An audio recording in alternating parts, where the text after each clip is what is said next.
Welcome back. This is Mr. Hassan's Maths channel, and I'm going to be answering now question number 10 from the October-November 2023 International A-Level Cambridge Pure Mathematics 3.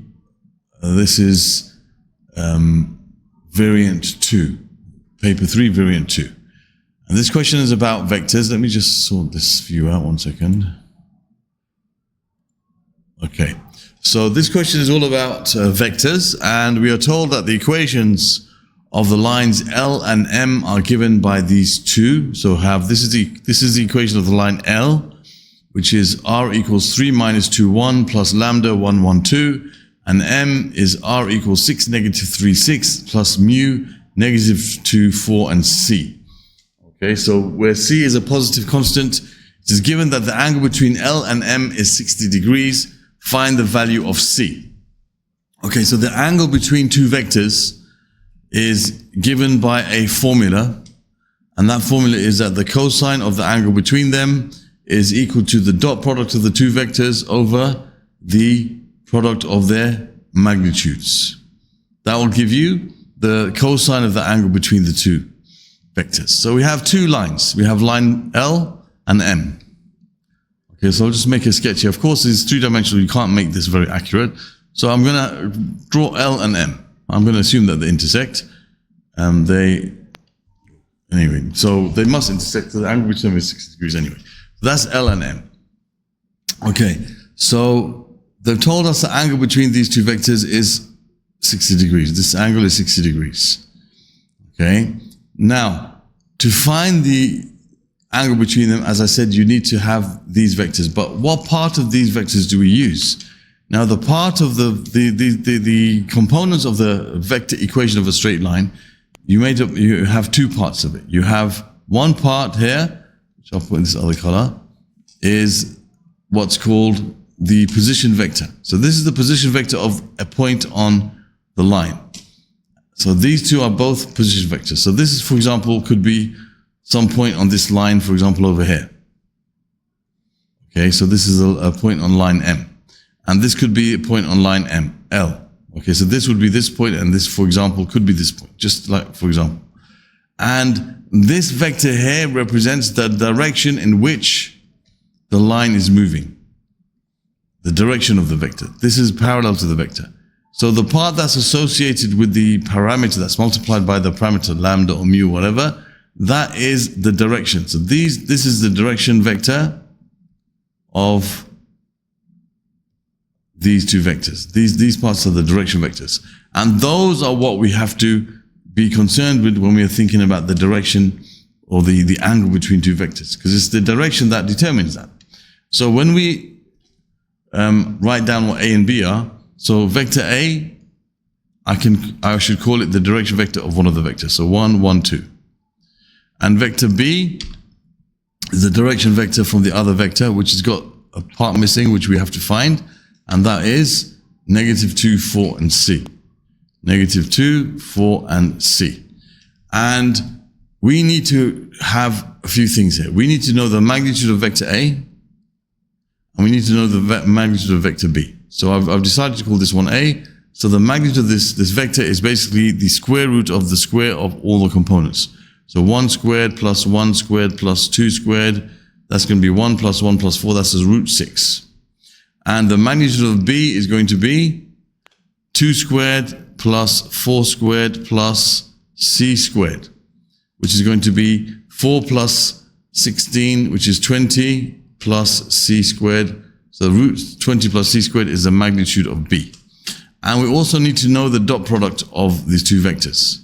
So A dot B, which is basically when we multiply them together, we have 1, 1, 2, dot product with negative 2, 4, and C. So the dot product is when you multiply these together, the I components with each other, add the product of the J components, add the product of the K components. So you have negative 2 plus 4 plus 2C, which is going to be 2C plus 2.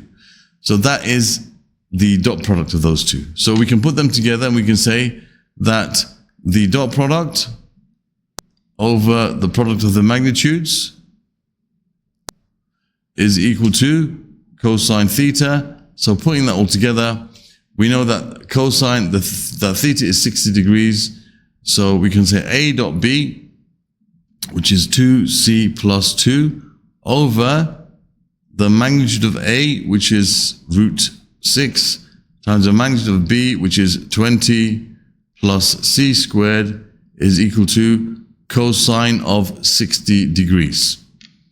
Okay, so now what we can do is we can call cosine 60 as a half.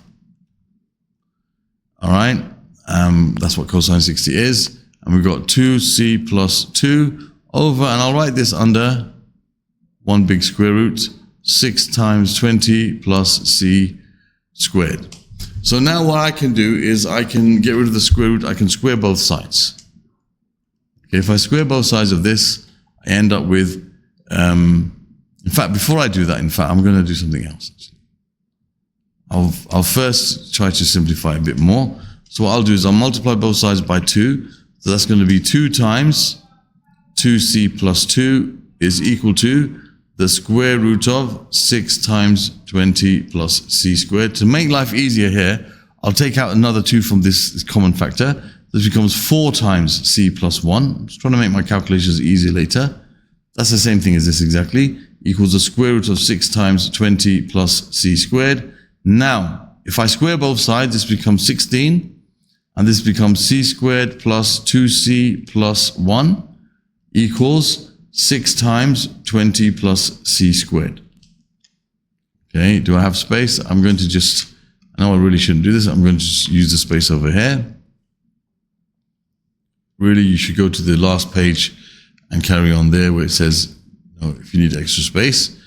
I'm just going to carry on here. All right, so now we can see there's a common factor of 2. So if I divide both sides by 2, this becomes 8, and this becomes 3. So if 8 times c squared, I'll carry on over here, 8 times c squared plus 16c plus 8 is equal to 120, 3 times 20 is 60, equals 60 plus 3c squared. 60 plus 3c squared. So now when we subtract 3, when we make everything on one side, 8c squared minus 3c squared is 5c squared plus 16c, and you have minus 52 equals 0. So we need to solve this quadratic equation. To try to factorize it, it's probably possible. Okay, it's probably possible, but it might be a bit difficult. I mean, if you multiply 5 by minus 52, you get 250, 260, right? So you'll have 260, 2 numbers multiplied to give you 260, and add to give you 16, 10 and 16. No. 260. So, no, that doesn't work, does it? They have to have the different signs, right? So they have to multiply to give you negative 260, they add to give you positive 16. Okay. Can't think of anything in my head right now. 26 times 10. That should work, I think. 20, yeah. So you're going to have 26 and minus 10. Will that work? Yeah, let's have a look. So 26 and minus 10 should work. So let's have a look. I'll do it over here. 26 and minus 10. So I've got 5c squared and minus 52. And these two, so I've got 26 and minus 10. So put minus 10c here and positive 26c there. They multiply to give you the same thing. Okay. So here common factor is 5c. 5c times c is 5c squared, 5c times minus 2 is minus 10c, and c times plus 26 is 26c. So you're going to have c minus 2 times 5c plus 26 equals 0. So you have 5c squared plus 26c minus 10c and minus 52. You don't have to go and back to it. You can use the quadratic formula for this. worked out to be not too difficult, so I just use that. So C equals 2 and C equals negative 26. What are the conditions on C? It says C is a positive constant. C is a positive constant. So because of that, we have to make sure that we only accept one value of C. So then, therefore, we can say C is equal to 2. Okay? C is greater than 0, therefore C has to equal 2. There's the answer to that question, find the value of C. Okay? So there's part A of the question done. Now we're going to move on to part B. All right, so here we have to show the length of the perpendicular from 6, negative 3, 6 to line L is root 11. Okay, so here we have line L, here we have line M, including the value of C, which is 2. And we got to find the length of the perpendicular from 6, negative 3, 6 to line L is root 11. Now, one thing I've noticed here, this is a coordinate of a point, which is the same as the position vector of the point on this line. So this point is on this line. Okay, because this is the position vector of a point on the line. The coordinate to get from the origin to that point is the same as this position vector. So that point lies on line M. Okay, so I'm going to make a sketch again. Of course, it cannot be an accurate sketch. It's just to give us an idea what's happening. It helps us always visualize with vectors. Should always try to visualize. So we have line L, we have line M. We have line L and we have line M. Okay, so this point, let's say this is the point here, which is got coordinates 6, negative 3, 6. Okay, and the perpendicular from this point to line L is root 11. So we have to show that the line that hits L from that point, that it hits at right angles. So let's call this point here, let's make up a point P. Okay, and let's just say this is the origin. I'm just going to call this the origin, O. Okay, so I've just put it in a random place like this. So this is the origin. Okay, so this is basically the vector 6, negative 3, 6. Okay, and let's call this point Q, right? So the perpendicular from 6, negative 3, 6 to line L, we got to show that this length, we have got to find this length, show that it's root 11. Okay, now, so how are we going to do that? Basically, I know about this point here, which I'm going to call X, Y, Z. I know two things about this point. Okay, so if I find this length here, if I find the vector from P to Q, okay, and I find its magnitude, the magnitude of P to Q is what we're looking for. This is what we're looking for. That will be the length. Okay, so if I can find O to P, I can find P to Q, and I can find the length of this line. So I need to find what O to P is. How do I know, what do I know about P? I know two things about P. Okay, so P lies on L. That's one thing. And I also know that P is perpendicular, or we can say QP is perpendicular to line L. Okay, so I know those two things about it. Okay, then that will help me to solve this problem. Okay, QP is perpendicular to line L and P lies on L. So from this, I know that QP dot product with line L is going to give us 0. And the direction of line L. What's the direction of line L? It's 1, 1, 2. Okay, so QP times this vector is going to give us 1, 1, 2. And what is QP? Okay, let's work out what QP is. Now the vector from Q to P is going to be the vector OP minus OQ. Right, Q to P is O to P minus P to Q. Q to P is minus OQ plus OP. So Q to P is going to be equal to O to P, which is what I've called x, y, z, minus O to Q, which is 6, negative 3, and 6. Okay, so this is the vector x minus 6 and y plus 3 and z minus 6. That's the vector from Q to P. Okay, now, so I know P lies on L. Okay, so I know that the line L, which is 3 minus 2, 1, plus lambda times 1, 1, 2, will take us to x, y, z, which is the point P, because it lies on line L. From this, I can derive some equations. I can say 3 plus lambda is equal to x, negative 2 plus lambda is equal to y, and 1 plus 2 lambda is equal to z. And from the fact that P is perpendicular, or QP is perpendicular to line L, okay, I can think about the dot product, and for line L I need its, so I've got QP, which is x minus 6, y plus 3, and z minus 6, y plus 3, sorry. Let me just make that a bit neater.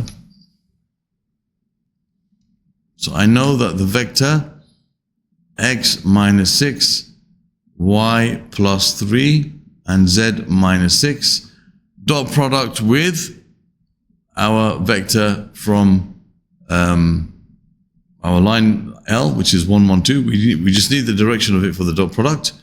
That's going to be equal to 0. We know that for sure, because when two vectors are perpendicular, the dot product is equal to 0. Okay, that's one factor that we should know. Okay, because if P is perpendicular to L, then if QP is perpendicular to the line L, then the dot product of QP and L is going to be equal to 0, the direction of L. So now we got x minus, this will lead us to an equation. We have x minus 6 plus y minus 3, y plus 3, sorry. Right signs here, they're all positive, 1, 1, 2, plus z, 2 times z minus 6. 2 times z minus 12, I'll just put it like that, just 2 times this, and that must equal 0. So we end up with x plus y plus 2z. We got minus 6 plus 3, which is minus 3, minus 12, which is minus 15, so that's equal to 15. Okay, so x plus y plus 2z equals 15. So now I have these two equations, this series of equations and this one, and I can combine them together to find x, y, and z. When I found x, y, and z, I have then found basically O to P. And then I need to find Q to P, okay, and then I've got my answer. Okay, then I find its magnitude. So now I'm going to combine these two together by replacing the x here with 3 plus lambda. So I have 3 plus lambda. Replacing the y here with minus 2 plus lambda. And replacing the z here with 1 plus 2 lambda. So plus 2 times 1 plus 2 lambda, and I know that this is equal to 15. Okay, so I can solve for lambda now. So I have 3 minus 2, which is 1 plus 2 lambda plus 2 plus 4 lambda is equal to 15. So I have 6 lambda is equal to, that's 15 minus 2, which is 12. So lambda is equal to 2. So I know lambda is equal to 2. So therefore I can say that the vector from Q to P, okay, which I need is x minus 6, y plus 3, z minus 6.